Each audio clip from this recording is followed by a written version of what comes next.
అందరికీ నమస్కారం. జబర్దస్త్ ద్వారా కమెడియన్ గా వచ్చి అనంతరం హీరోగా మారిన వంటి వారిలో రాకింగ్ రాకేష్ కూడా ఒకరు. తాజాగా ఈయన కేశవ చంద్ర రామవంత్ అనే సినిమా చేసిన విషయం మనందరికీ తెలిసిందే. ఇకపోతే తాజాగా ఈ సినిమా విడుదలై మంచి ఆదరణ సొంతం చేసుకుంది. అయితే ఈ సినిమా ప్రమోషన్స్ కూడా భారీ స్థాయిలో నిర్వహించారు. ఇదిలా ఉండగా తాజాగా సోషల్ మీడియాలో ఒక వీడియో సంచలనంగా మారింది. కమెడియన్గా కొనసాగుతున్న రాకింగ్ రాకేష్ పెద్ద పెద్ద టెక్నీషియన్లను ఉపయోగించి సినిమా చేశారు. అంటే తప్పనిసరిగా ఈయన ఎవరికో బినామీగా వ్యవహరిస్తున్నారంటూ ఇన్కమ్ ట్యాక్స్ అధికారులు ఆయన ఇంటిపై రైడ్ చేసిన ఒక వీడియో సోషల్ మీడియాలో వైరల్గా మారింది.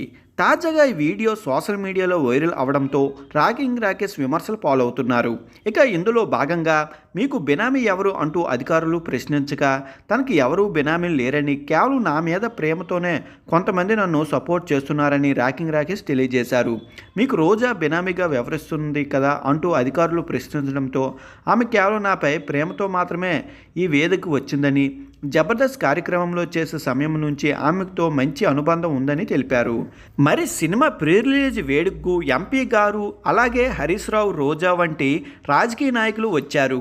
వారు నీ సినిమా కోసం ఎంత ఖర్చు చేశారంటూ వరుస ప్రశ్నలు వేయడంతో నాకు వాళ్ళు ఎవరూ డబ్బులు ఇవ్వలేదని, నా ఇల్లు కారు కూడా తాకట్టు పెట్టి మరీ సినిమా చేశానని రాకింగ్ రాకేష్ తెలిపారు.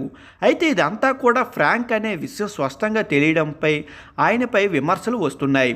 మరి నిజంగానే రాకింగ్ రాకేష్ సొంతంగా సినిమా చేశారా, లేకపోతే ఈ మీడియా అనుకున్నట్లు రోజా బినామీగా వ్యవహరిస్తున్నారు అనే విషయాలపై నెటిజన్లు చర్చలు జరుగుతున్నాయి. కొందరైతే సినిమా ప్రమోషన్స్ కోసం రాకింగ్ రాకేష్ ఇలా చేస్తున్నారంటూ కామెంట్స్ చేస్తున్నారు.